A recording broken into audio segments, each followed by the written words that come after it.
All right.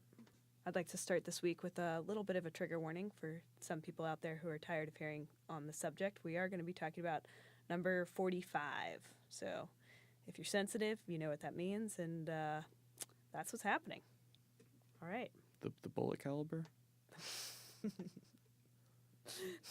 Truly a trigger warning. Okay, so Trump was at it once again. What did he do this weekend, Eli? What didn't he do?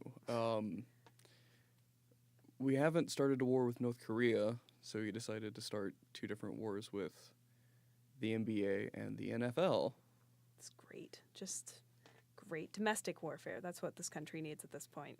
So really, this kind of started, I want to say, about last year with Colin Kaepernick, who, as we all should probably know, knelt during the national anthem.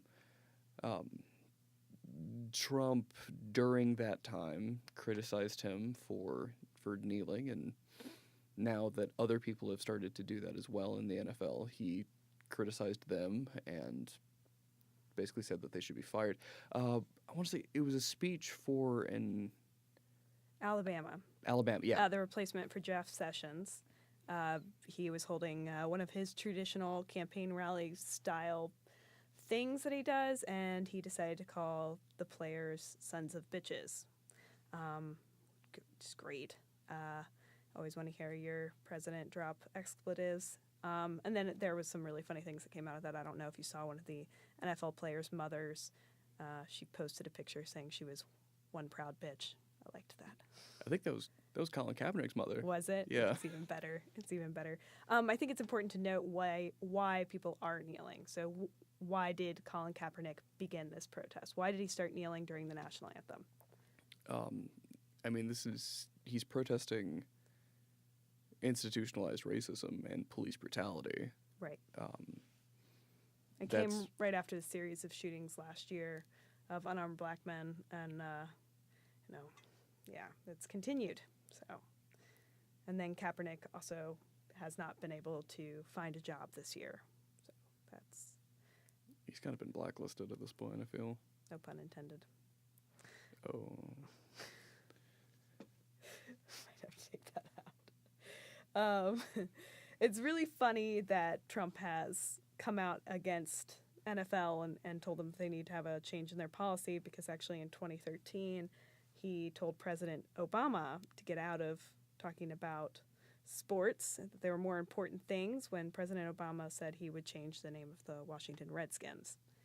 So classic Trump. Are you implying flip-flop. that he's hypocritical? No, never. That's crazy talk. Yeah. Well, that does start to get into some kind of iffy First Amendment issues. If he attempts to silence them himself, but I mean, at this point, it's the typical Trump situation. He's just sort of, he's sitting in his easy chair and yelling at the TV. Mm-hmm. And has his hand, unfortunately, on a smartphone, tweeting out everything that he thinks, if he's actually thinking it. Sometimes I just think it just regurgitates right out of his mouth. But anyway, this weekend, so he says all this stuff, he goes on Twitter, does his usual rants, and there was lots of responses. So, yeah, it's, as with anything Trump, you have his supporters that are absolute diehards, and they've started to, I think, what was it, stand during the anthem is sort of trending on Twitter. Mm-hmm. So people are definitely demonizing anyone who's protesting.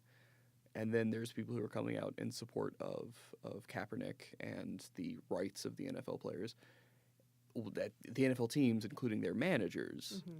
some of which supported Trump during the election. Yeah, that's really interesting. That there are these people, these very rich, privileged owners who have had a lot of interaction with Trump, donate a lot of money to his campaign, and they're standing beside their players saying, this is a First Amendment right. can't change the policy because it's protected by our Constitution. So, Although from a legal standpoint, I know the National Football League, isn't it National Football League? yes. I'm not good with acronyms. It is a private organization. Mm-hmm. They could institute policy if they wanted to, Mm. I believe. Yeah, you probably are right about that. Because it's not necessarily the government itself, but if the government is telling them to do so, then that's when it starts to get really shady. Gotcha. So it could be part of the contract as long as the government didn't say it has to be part of the contract. Yeah. Got it. And I find this whole thing interesting in terms of legality of flag rules. There are lots of rules prohibiting certain things that you're not supposed to do with our American flag. Some things might surprise people. You're not supposed to wear it.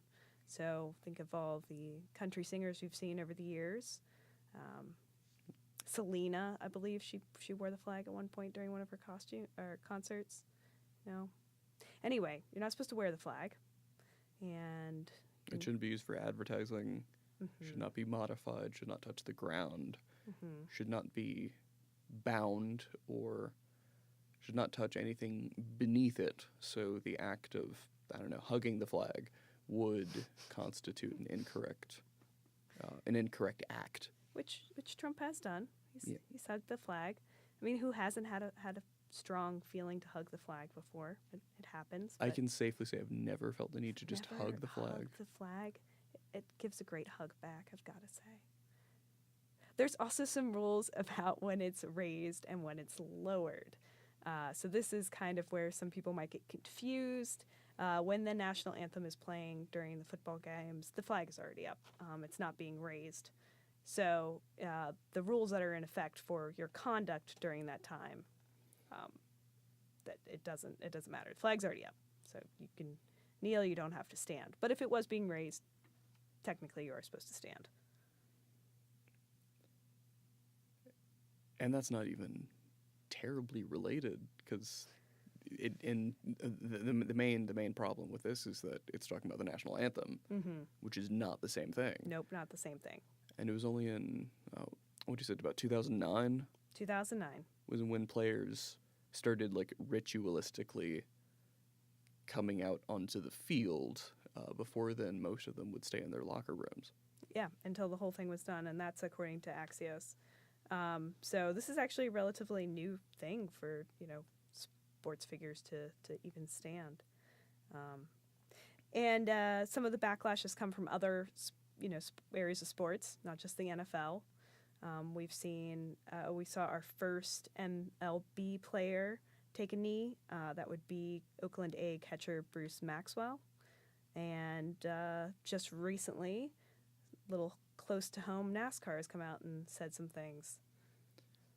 Yeah, so overall, the NFL is supporting its players, and NASCAR, some NASCAR owners have said that they would fire drivers who knelt or otherwise showed disrespect in their eyes to the national anthem or the flag.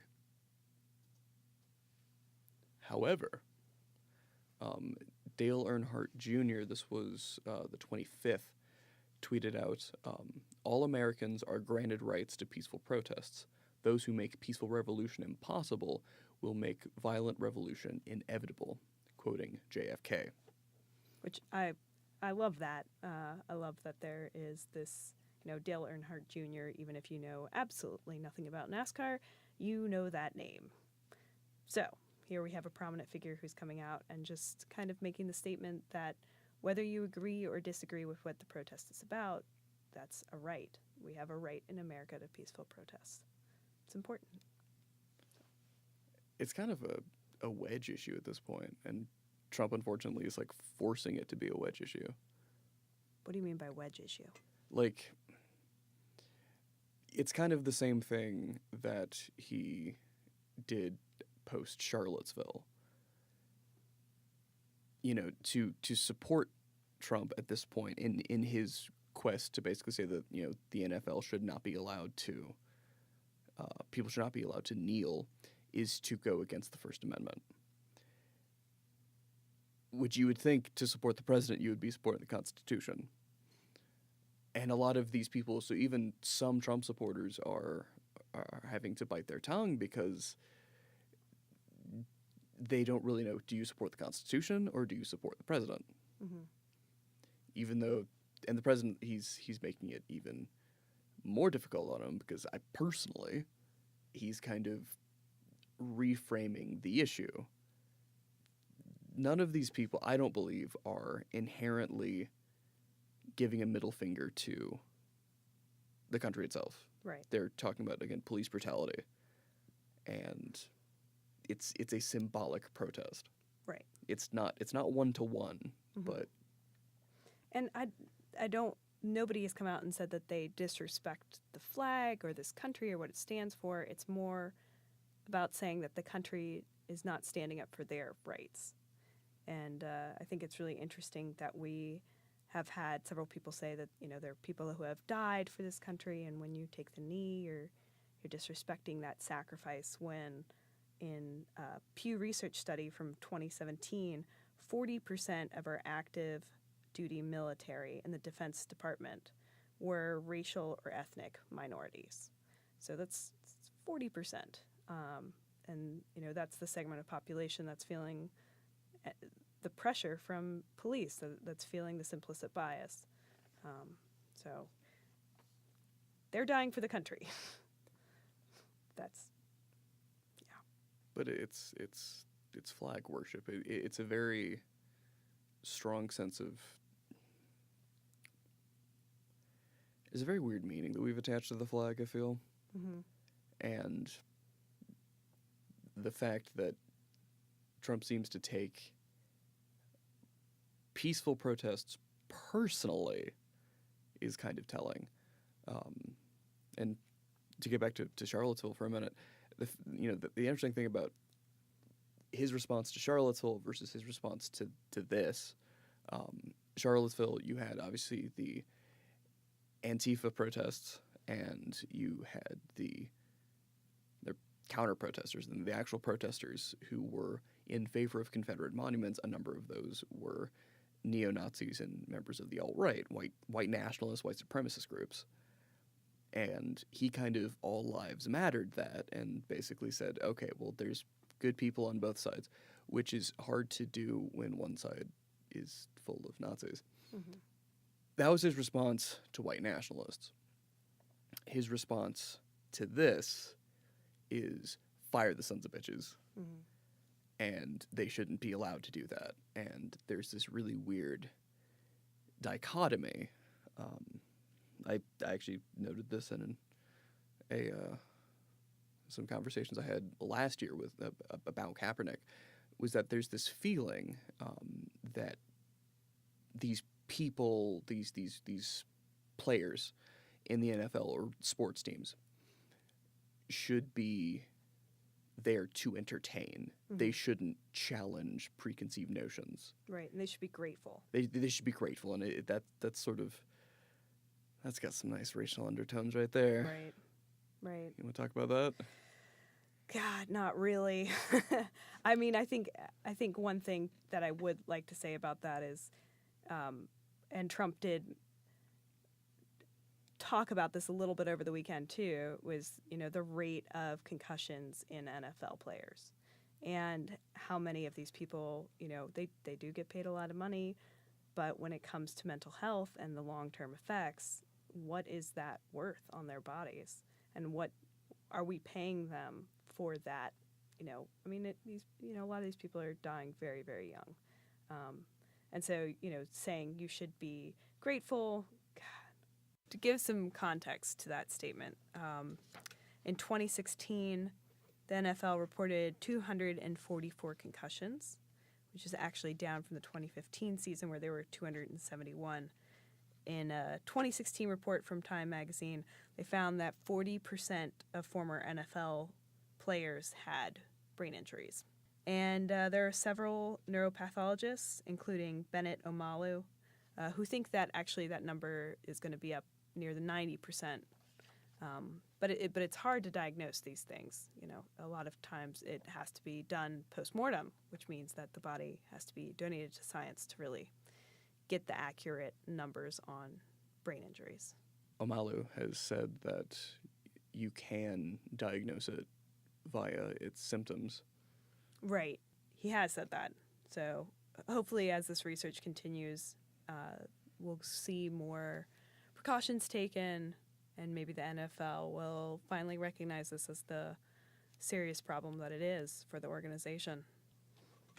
So in other news, the NBA is also kind of dealing with their own Trump snafu, but in our state specifically, UNC Chapel Hill, their men's basketball team, after winning, I want to say, was it the state championships or nationals? I don't know. I'm not big on sports either, but after winning a sort of championship, and they were invited to visit the White House. I would as imagine is. nationals. I would assume. Yeah. We can hope. Yeah. We're up here in Nashville. I'm just using that as an excuse. That's my excuse too. Yes, it's great. They were invited to go to the White House as is tradition and declined. They don't want to deal with this either. No, but they were pretty classy in their declining. I mean, I think that they kind of tried to keep that. They had better things to do. Yeah, they were like, they couldn't find the time. They couldn't find the time. That's what they said. To meet the president. Mm-hmm. So take that as you will. Maybe they truly didn't have the time. Maybe they just didn't want to step in the pile of crap that seems to surround the White House these days. Either way. Who knows? Who knows? All right. Well, until next time, more Trump stuff. Just kidding. Probably not. Not even close. Eventually, we'll get back to it. He's kind of just keeps doing things. magnetic. It just keeps happening. God.